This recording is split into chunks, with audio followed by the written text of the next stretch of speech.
Olha, na verdade eu tenho alguma recordação da minha pré-infância, o período até os 4 anos de idade, né? Meu pai era seringalista, no município de Ouro. Eu nasci num seringal chamado Saboia, numa pequena afluente do Rio Ar. Ele deságua perpendicularmente à cidade de Ouro. E me recordo que tinha uns papelões famosos que transportavam no rato. Né? Me lembro que meu pai tinha que sair da sede, do seringal, ir para Manaus, aleatório da terra, e retornar. E eu me lembro, eu chorava na beira do barranco, querendo ir com meu pai também, perseguir. Era um pirralho, né? Um filho pequeno, mas está bem nítido isso. Lembro-me também com muita ternura dos meus primeiros amigos, que eram filhos de índiozinhos e também filhos dos seringueiros, famosos, bravos seringueiros, né? Tudo muito simples, né? Mas muito puro. Me lembro do orvalho das manhãs. As manhãs eram extremamente agradáveis. Das dormidas, eu acho que a melhor dormida, o melhor sono, é impossível haver melhor. Sobre o mosquiteiro, né? Numa casa de palha, naquele clima úmido, mas gostoso, suave. Né? Isso é a minha pré-infância, que eu passei exatamente em Rio Neto. Isso coincidiu com o fim da guerra, da Segunda Guerra. A Segunda Guerra, então, meu pai que trabalhava com borracha, junto com meu tio, irmão da minha mãe, que tinha um grande comércio, um grande negócio. Eles ficaram ricos e, seguindo as aspirações do meu tio, nosso velho Dom Conrado, nós fomos para o Ceará, porque ele, Dom Conrado, nasceu no Ceará. E não fugiu a regra, o cearense quer voltar de qualquer maneira. Nós fomos para o Ceará. Ricos, mas despreparados para enfrentar, né, a vida empresarial, comercial do Ceará. Com 5 anos tiveram que voltar, tiveram que burro na água. Lá no Ceará, eu estudei no Colégio São João e no Colégio Castelo Branco. Me lembro do meu deslumbramento quando eu vi minha carteira escolar e percebi que quarto ano primário, né, na época, eu tinha segundo lugar, depois tinha segundo lugar porque eu não era estudioso. Mas eu pegava as coisas no ar. Né? Me lembro também, essas coisas que marcam a gente. Eu tirei 10 num ditado no 3º ano. Fazia ditado já naquela época. 10. Então, eu convivi com a garotada de Fortaleza cearense, que são os moleques mais doces do planeta. São extremamente moleques, né? Brincalhões, criativos. A gente jogava na rua Rodrigues Júnior, lá que a gente jogava bola de pano, que era bola feita com aquela meia grande de mulher, cheia de papel, né? Lá fazia uma bola. E naquele tempo tinha asfalto. A gente arrancava o pé do pé no calçamento. Mas era uma beleza, né? Qualquer infância. Finalmente, com o nosso retorno, não deram certo os negócios lá. Meu pai tinha montado lá uma fábrica de sabão, junto com meu tio, que era um sócio. Aí retornamos para Manaus e meu pai voltou para ele até para trabalhar e por sinal se candidatou a prefeito ganhou a eleição. Com o apoio do líder político que era o meu tio, que era meu pai, era o Dom Conrado, que era o grande líder político. Aí teve um negócio muito triste, que os dois brigaram, muitos parentes que eu tinha, da minha família, o pai do meu pai tinha nada, o pai da minha mãe só tinha um irmão que era o Dom Conrado. E brigaram os dois, terrivelmente, meu cunhado e meu pai. O cunhado, né? Os cunhados brigaram. E eu fiquei interno aqui no Colégio Dom Bosco, era o colégio dos ricos, dos abastados, mas eu não me dedicava aos estudos, eu não conseguia. Era só futebol, joguei. Meu pai, sabiamente, me tirou do internato, Dom Bosco, e me colocou numa escola muito pobre, totalmente o oposto do Dom Bosco. É o ginásio do Espírito Santo, perto.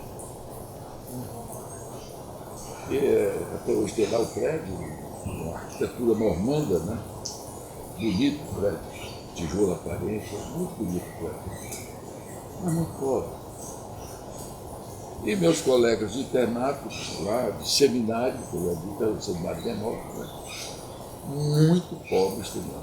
O ensino era gratuito, então tinha muita gente de Jutaí, Cotiboa, né? Ali daquela região, naquela área, de Balarém. Eles sequer tinham dinheiro para comprar sapato, eles usavam chinelo, não jogavam de chinelo. E não tinha luz elétrica, não tinha água encanada. Então nós varríamos o chão, nós cortávamos faróis, cuidávamos de faróis, nós carregávamos água. E de quebra, a gente roçava um bananal que era do outro lado do lago de Tefé, no Gaspar de Nogueira, tinha um bananal dos padres lá, que era da congregação Espírito Santo, holandeses e alemães. E isso posso referência por um detalhe. Entendo que a minha educação se forjou exatamente nesse lugar. Por quê? Primeiro, meus colegas todos eram muito pobres. Meu pai era prefeito, eu era perto. Tinha patrimônio, era o único que tinha um. E as pessoas eram muito pobres, meus colegas. Bom, era uma lição de humildade você carregar água, varrer o chão, cortar os faróis, tinha luz, os faróis. E o estudo, o ensino era rigoroso. E a gente tinha ânsia de aprender. Isso foi despertado na gente. Sobretudo nas traduções de textos latinos, que eram todos com base na história greco-romana. Uma história linda, belíssima, a mitologia grega, as guerras, né? Aqueles heróis gregos, né? Romanos. Então aquilo motivava mais. Então eu acho que foi a coisa mais marcante da minha existência. Devia ter, à época, 13 anos, 13, 14. Nós passamos 2 anos lá, em Tefé. E finalmente concluí, onde eu concluí o curso ginasial, a primeira, segunda, terceira e quarta série ginasial. E retornei para Manaus, que meu pai se elegeu deputado. Foi um negócio interessante. Deputado. E aqui em Manaus eu fui estudar no Colégio Estadual, primeiro científico. Bom, em Tefé, Santa Terezinha é a padroeira de Tefé. E os padres tinham uma tradição. Na noite do dia da padroeira, eles liberavam os seminaristas, os alunos, para dar uma volta na praça. Aquilo foi fatal. Correu e eu consegui minha primeira namorada. E a nota interessante é que eu fugia depois, à noite, eu descia do dormitório e ia namorar. Né? O padre, obviamente, descobriu, os padres descobriram, e eu fui flagrado descendo a escada do dormitório, toda arrumadinha, para namorar pelo padre reitor. Né? Tudo bem, o padre reitor é o padre diretor. executando uma coisa, as coisas que bastam.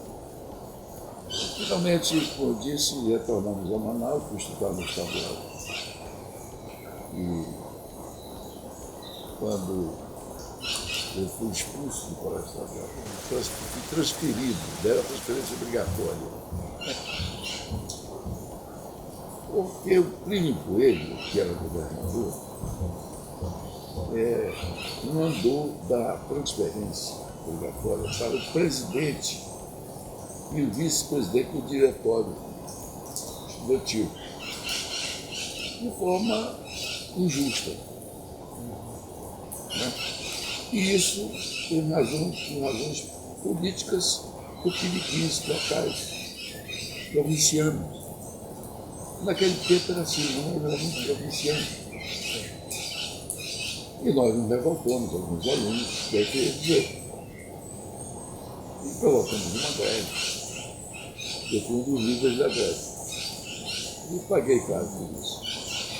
Perdi o ano letivo e do ano subsequente eu tive que ir para o Dom Bosco, voltar ao Dom Bosco, e concluir meu curso científico no caso do Dom Bosco. Mas foi uma nota interessante onde a nata da juventude intelectualizada, entre aspas, da época, que eram afeitos às poesias, a juros simulados, eram jovens idealistas, inteligentes, muitos deles muito brilhantes, foram prejudicados. Porque só tinha curso científico, no estadual, e no Dom Bosco. Dom Bosco só podia estudar quem tivesse dinheiro para pagar para o colégio. Mas não tinha, a maioria deles teve que migrar para o Rio de Janeiro. E eles foram morar na UNE, do Maneira Neto, do Ernesto Terapó, muitos deles, outros Machado, foi para Recife, o Mobiliano foi para o Rio de Janeiro, está vivo, o Mobiliano, é um grande cara, um rapaz brilhante, inteligente, sociólogo. E acho que houve um prejuízo substancial para a juventude do Estado do Amazonas. Aquela garotada era nata, na minha opinião. Muitos deles, inclusive, eram muito próximos ao movimento intelectual da época, do sul da madrugada, do movimento literário, que marcou época aqui em Manaus. No Dom Bosco eu fiz as minhas bolecagens lá, foi coisa de garoto, né? Nós tínhamos um professor e ele era muito descansado, era um homem bom, muito descansado e rigoroso. Ele chegava, não vou dar o nome, ele chegava em sala de aula, ele era professor de física e história natural. Ele chegava em sala de aula, ele fazia a chamada, pegava o jornal e dizia o seguinte: abra um livro na Paz Natal e copie. Essa era a aula que ele dava para nós. E aí do aluno que comentasse alguma coisa, que falasse, se comportasse ali direitinho, que aceitasse tudo como. E eu me recordo que quando eu tinha sido expulso do estadual e estava no Dom Bosco no colégio religioso, claro, tinha um aluno que era metido orador, e eu também era metido orador. E percebi que aquele aluno tinha uma espécie de inveja. Uma inveja chata, doentia, desnecessária, tola, coisa de garoto. E ele sempre não perdia uma oportunidade para me colocar em xeque diante dos padres com a questão de que eu era comunista. E eu tinha pavor porque eu tinha medo de ser expulso. Não gostei, não tinha mão dar. Né? Aí eu resolvi pregar uma peça desse cara. Eu não vou dar o nome também. Aí, minutos antes da aula deste professor enjoado, eu anunciei para os colegas, olha, colega, hoje é o aniversário do professor tal, que era dito cujo. Aí alguém, eu já esperava, alguém disse, mas ele faz uma oração. Eu disse, não, compete a mim. Compete é o fulano, que é mais antigo aqui, etc. Eu declino, então eu prefiro que seja fulano. Ele, o invejoso, ficou sem entender a minha magnanimidade, né? Ele aceitou de pronto. Aí o professor adentra a sala, pega o jornal, faz a chamada, pega o livro, abre o livro da Pai Natal e copie. Aí ele levantou assim. Dá licença, professor. O que é? Aí, hoje, pelo teu discurso inesquecível, o seu natalício. O que, seu moleque? Senta! Seu moleque atrevido! Não era aniversário. E eu caí na gargalhada sozinho, porque só eu sabia da tramóia, né? Aí, na hora, amazoniano, para fora! Eu fiz muita. Outra que eu peguei com o próprio professor, o mesmo professor. Nesse dia, eu saí, não, foi outra parada. Nós tínhamos um colega de sala, era um gênio. Ele fazia farra toda noite, e todo dia ele dormia na sala de aula. Era o Juan Arduino, o filho do cônsul do Uruguai na época. Todo dia que dormia. Um dia foi a minha vez. Resolvi dormir na dita aula desse professor. Aí ele olhou para mim, eu estava debruçado na cadeira, ele disse, amazoniano, dá lugar de dormir, para fora. Eu disse, professor, todo dia o Juan chega aqui, dorme, faz o que quer, o senhor não faz nada. E agora eu, o senhor foi para fora? Juan, também para fora. Aí fomos os dois. Aí nesse íntegro, a gente comentando, ele dizendo, poxa, mas é só eu queria um companheiro, eu não podia ficar só. Aí chegamos num lugar chamado Brahma Bar, que era ali na esquina da Miranda Leão. Aí ele pediu uma cerveja, aí fomos tomar uma cervejinha, aí eu olhei assim, tinha um telefone. Ato contínuo, assim, de supetão, eu me encaminhei para o telefone, sem pensar, sem raciocinar, nem nada, liguei para o domínio. O número era 2520, 010. Com 4 números. Atendeu um garoto. Aí eu disse para o garoto lá telefone, olha, avise, eu quero falar com o padre diretor. Aí eu digo, não dá tempo. Isso fazendo um drama assim, sem pensar, assim, improvisado. Avise o padre diretor que a esposa do professor fulano de tal acaba de falecer. Ele é cardíaco, ele vai se caminhar para a casa dele, ele vai chegar lá e vai ter outro ataque cardíaco, porque ele é cardíaco. Aquilo virou um inferno no colégio. O padre diretor convocou os alunos, Chico Carlos, e foram atrás. O professor ia a pé, ele tinha uma barriga imensa, protuberante, né? Caminhava a pé, caminhava devagar. Aí cercaram o professor. E o padre todo cheio de jeito, né? Com comedimentos, com preocupação. Professor, os desígnios de Deus, etc. Mas o que foi? Porque sua esposa desistiu, ataque cardíaco. Aí ele, pá, desmaiou.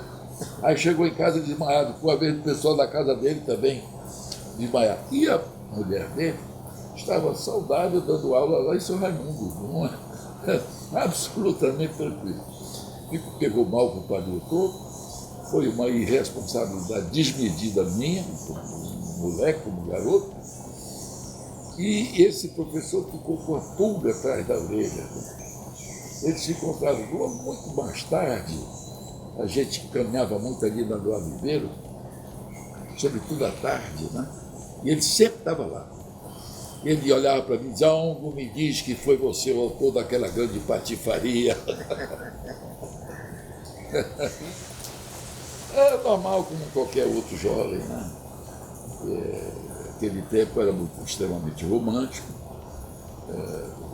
namoros eram absolutamente, assim, eram mais platônicos do que, né, físicos, né? E era uma época muito boa, toda a nossa juventude era. Tarsila é um capítulo à parte, né? Porque a Tarsila não era apenas inteligente, a Tarsila era muito bonita, não apenas bonita e inteligente, ela também era graciosa, uma mulher diferenciada. E a gente envolvido com o processo político estudantil, ela era representante do Grêmio das senhoras criadoras, né, do Grêmio estudantil. Eu tive o meu primeiro contato exatamente com ela lá. Eu fui fazer uma visita de prospecção política, na época, conversar com ela e tal, e ela me impressionou sobre modo, né? Não apenas pela beleza, mas pela inteligência fulgurante, coisa maravilhosa. E aí foi um encanto de 2 anos de paixão, paixão muda, né? Sem extravasar, sem dizer, né? Porque eu era tático, era uma questão tática para tentar conquistá-la, eu não abri o jogo, né? E soube depois que ela fez a mesma coisa. Ela tinha também uma correspondência muda, silenciosa. Aí houve um problema muito doloroso, que foi o passamento do pai dela. O pai dela morreu muito cedo, com 48 anos de idade, que exercia um verdadeiro fascínio sobre a família, porque era um homem brilhante, inteligente, e tinha um 2º ano de medicina e era uma espécie de médico improvisado lá de Tefé, mas ele era ligado à Ordem Rosa Cruz, filiada de São José da Califórnia, que é uma ordem mística que eu conheço e que é detentora de muitos segredos de caráter místico, mas técnico, científico, não é nada de... Então era um homem assim, diferenciado, né? Ele morava em Maués e se relacionava com esse avanço do pensamento metafísico, mais São José da Califórnia, nos Estados Unidos. Então ele fascinava, né? Sobretudo os filhos, e uma mente extraordinária como a da Tarsila. E isso parece que desarmou. Ela ficou mais carente. Um negócio interessante, bem romanceado, né? E aí nos demos a conhecer um ao outro, verdadeiro, né? Aí foi uma paixão desenfreada, nós terminamos casando, sem condições de casar, eu não tinha nada. E o que é mais grave é que nós casamos, logo a seguir veio o golpe militar, né? A Revolução, e eu fui perseguido, ela também. E ela grávida do meu primeiro filho, do Armando, a gente não tinha condições econômicas, financeiras, era difícil, muito difícil. Eu fui preso, passei 4 meses preso. Eu era líder estudantil, né? E de esquerda, e isso era crime suficiente à época para prender a pessoa. E me pegaram, eu estava fazendo o 2º ano da faculdade de Direito, e foram buscar na faculdade, me enjaularam 4 meses. E coincidiu, repito, com a gravidez do meu primeiro filho, o Armando. Isso. É que antes de 64, o Mestrinho, eu conheci o Mestrinho como político, eu político estudantil. Certo. Ele prefeito de Manaus. Eu fui candidato à presidência do diretório, lá da Colégio Estadual, e pelo partido chamado PPG. E foi um partido lá, interno estudantil, criado pelo Agnello Balbi. E tinha surgido em Manaus um chileno que fazia flâmulas. Aquelas flâmulazinhas que jogador de futebol troca, né? E aquilo ali era uma novidade. E eu me lembro que eu pedi uma audiência com o Mestrinho, que era prefeito de Manaus, com 26 anos, coisa assim. Ele tinha 26 anos. Eu fui lá e pedi ajuda para a nossa ação política no Colégio Estadual. E ele nos deu ajuda para fazer essas flâmulas. Né? Fizeram uma coisa assim muito inocente, né? Coisa... Foi o meu primeiro contato. E eu gostei muito do jeito dele. Ele era um homem muito atencioso, muito educado, muito polido. Né? Recebia todo mundo. Aquilo me cativou. Aí, logo mais veio a campanha para governo e eu apoiei. Como orador, apoiei a campanha do Albino Afonso, que nos encantou a todos aqui com seu magnetismo e sua oratória inigualável, um homem extraordinário, brilhantíssimo. E depois eu consolidei mais essa relação com o Mestrinho na eleição para presidente da República, o Lott e o Jânio. E o Gilberto apoiou o Lott. Como eu era nacionalista, com tendências esquerdistas, eu tive que apoiar o Lott. Então havia aqui em Manaus uma pleiade de oradores jovens, que era bem próprio da época. Então reuni esses oradores todos, o Nobre, o Edir, o Valdir Machado, uma série deles. E nós improvisávamos palanques nas esquinas, em cima de caixa de sabão, fazendo discurso nacionalista para o Lott. Aquilo me deu um relacionamento muito estreito com o Palácio, com o Gilberto. E ele e o Gilberto se davam para show, ele atendeu um garoto de 18 anos, 19 anos, que era no meu caso. Sempre que eu ia lá. Então aquilo ali ficou muito... a relação ficou muito intensa. Finalmente, o golpe militar, todo mundo sabe o que aconteceu com ele, o que aconteceu comigo, estou falando aqui, eu fui preso, né, aquele negócio todo. E isso valeu para que o Gilberto, no seu retorno, me escolhesse como prefeito. Essa é a história. Era um vínculo lá atrás ainda da juventude. Né? E tivemos momentos memoráveis nessa campanha Lott. Foi uma coisa muito bonita, em que a juventude de Manaus foi que comandou a campanha. Fomos nós que comandamos a campanha do Lott. E o Lott só venceu no Brasil, aqui, no Amazonas, salvo engano. Ele venceu também, eu acho que no Piauí, o governador Chagas Rodrigues. Né? Coisa assim.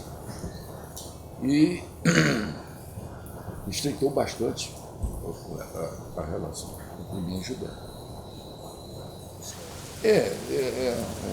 Eu fiz parte.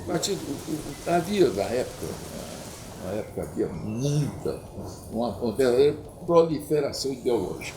Certo. Dentro da própria esquerda havia vários segmentos ideológicos. POLOP, AP, PCB, PCdoB, enfim, várias correntes trotskistas, né? Enfim, havia uma editora no Brasil chamada Vitória, que editava livros com viés marxista, né? Eu comprava todos e lia. Me lembro do dicionário filosófico, do Eugene, coisa assim, também que era uma espécie de guia, né? Que traduzia para a gente os conceitos, né? De termos filosóficos, né? Técnicos, etc. E tal. E era a nossa paixão, era a nossa conversa, era o nosso dia a dia, né? Era o nosso folguedo, era discutir questões marxistas. Né? Bom, essa proliferação ideológica colocava o Partido Comunista como um partido suave. Ele não era radical. Foi exatamente na época do Nikita Khrushchev em que estava atacando o culto da personalidade que era erigido pelo Stalin. Já era uma guinada diferente. Né? As outras facções, digamos assim, eram mais radicais. O pessoal do PC, o Partido Comunista, era mais teórico. Não era ativista, verdadeiramente ativista. Tanto é que, durante o golpe militar, a ditadura, mas você não via ações do Partido Comunista, e sim dessas outras organizações, movimento de guerrilha, etc. Tudo eram outras organizações. Porque a outra esquerda era mais técnica, era intelectualizada. Né? Essa outra era só de moda. Não tinha base ideológica. Não tinha base ideológica. Como hoje, por exemplo, a esquerda hoje não tem nem ideologia mais. A esquerda hoje é simplesmente um movimento populista. Não tem ideologia, não tem uma filosofia para guiá-la. Do ponto de vista histórico, não é nada para a esquerda atual.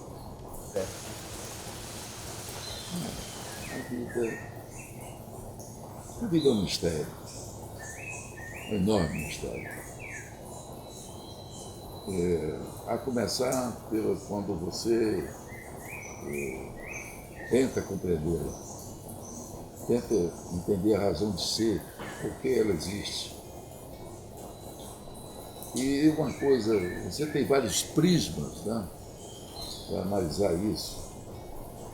E como eu fui marxista, eu não sou mais marxista, muito claro, mas eu fui marxista, há uma coisa que me impressiona muito no marxismo. É que a verdadeira história da vida humana, do ser humano, desde a história da humanidade, ela começaria quando desaparecesse a grande contradição entre o homem na sociedade, a exploração do homem pelo homem. No dia que desaparecesse essa exploração do homem pelo homem, começa a história, a verdadeira história da humanidade. Porém, isso, apesar da aparência técnica, isso tem muito a ver com o sentimento. Porque se você olha a natureza, tudo é porfia, tudo é disputa, é guerra. A guerra ela está presente permanentemente na tua vida. Você está guerreando o tempo todo, você está brigando para não se deixar vencer. Então, para você não se deixar vencer, você tem que vencer. A amizade é um sentimento lindo do ser humano, muito belo, porque é que nos diferencia bastante. E isso merece uma observação. Eu noto que o avanço tecnológico, essa dependência cada vez mais das máquinas, o crescimento geométrico da população mundial, a necessidade de atender a demanda dessa população, imprime a velocidade tecnológica. E essa velocidade tecnológica vai criando uma espécie de escravidão. E essa espécie de escravidão vai identificando o homem cada vez mais com a máquina. E o homem vai perdendo a humanidade, a característica humana. Isso é verdade, são fatos que isso me entristece muito. Já os tempos atuais, foi ontem que nós nos apaixonávamos pela poesia. Os grandes romancistas estão desaparecendo, né? Hoje o mundo é muito preocupado com a sobrevivência física. Nós estamos perdendo a nossa maior riqueza, que é a característica humana. A amizade é um atributo inalienável, é uma característica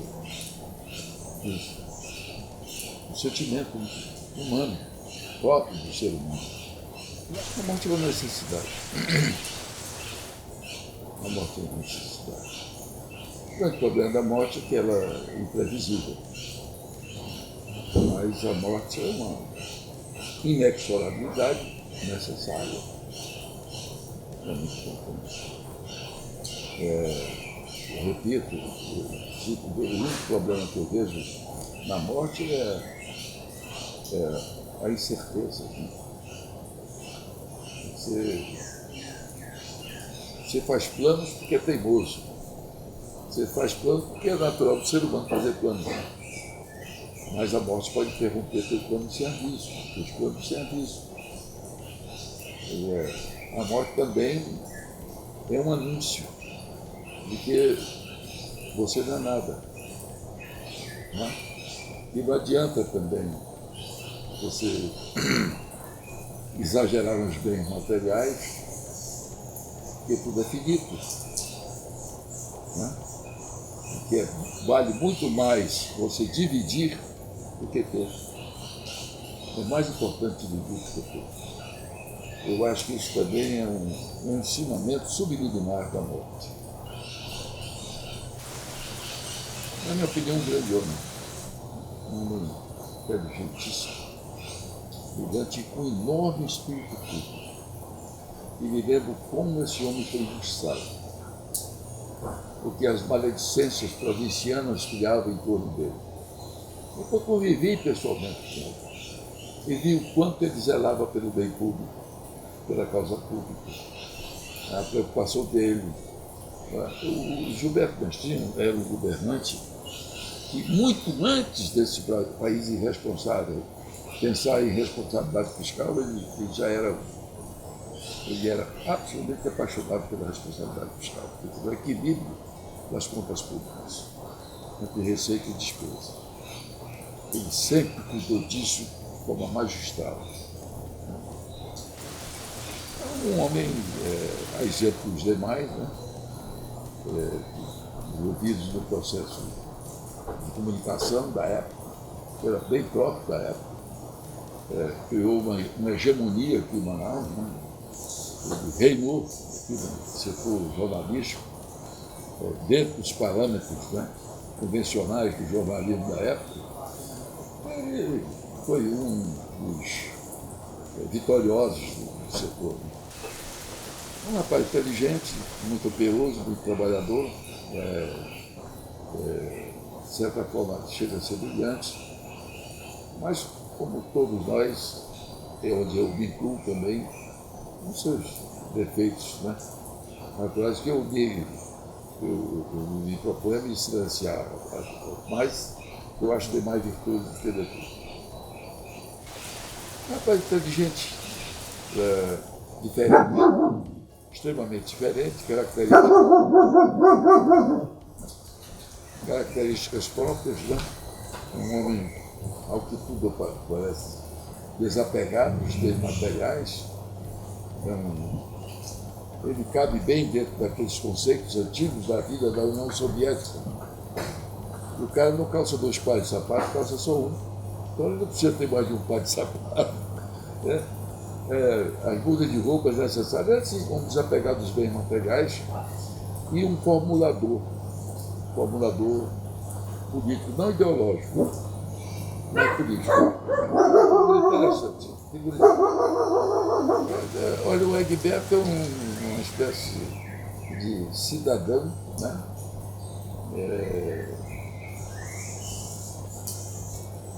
Prestador, né? Um socorrista, e decifrador, com uma característica interessantíssima, absolutamente desapegado de bens materiais. Né? Ele é um formulador também político, porém não ideológico, mas um homem talhado para assessorar, orientar, resolver problemas intricados, complexos, de forma assim desapegada. Isso é que mais me lembra do Egberto, aliado a uma inteligência fulgurante, silenciosa, mas fulgurante, esse desapego material. Ele é um rapaz brilhante, inteligente, aí ficou no Senado da República, a seu modo, a seu jeito, né? Tanto na posição como na situação. É interessante. Era um parlamentar, né? Um parlamentar próprio, né? Sua característica, sua vocação parlamentar, sem entrar no mérito da positividade ou negatividade, simplesmente como um parlamentar, tem que se tirar o chapéu. Mas às vezes uma circunstância, né? Um rapaz que se pegou no processo político jovem, do PCdoB, terminou governador do estado, né? Dentro do processo corriqueiro político nosso. Tá? E não me sinto muito à vontade para tecer comentários a respeito. Eu olho para trás, né? Eu vejo que foi positivo, foi extremamente positivo. Podia ser melhor, sempre pode ser melhor. Né? A gente comete equívocos, erros, eu reformularia algumas coisas, mas, no geral, de maneira assim, muito isenta,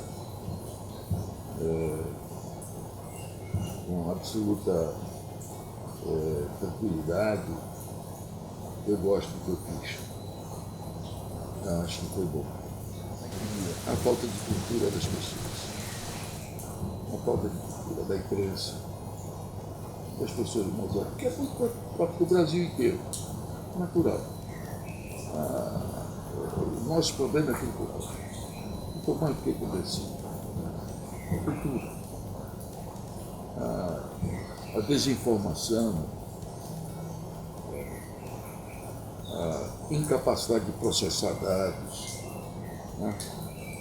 Hábitos, mau hábito. E o povo é bom. O brasileiro é um homem bom. O povo é bom. Mas somos mal acostumados. Isso é atávico, antigo. Esse mau costume nosso que nos derrota, nos prejudica muito. Nós estamos vivendo hoje, aconteceu há 50 anos. A mesma coisa, não muda. O país é complicado.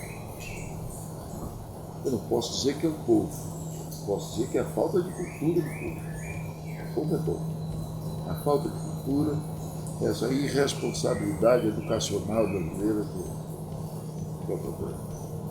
O que é um governador dentro do Brasil não é nada. E ele consegue, por mais que ele se esforce, que ele seja especial, Ele não consegue. Isso tudo pressupõe uma ação demorada, profunda, de maturação.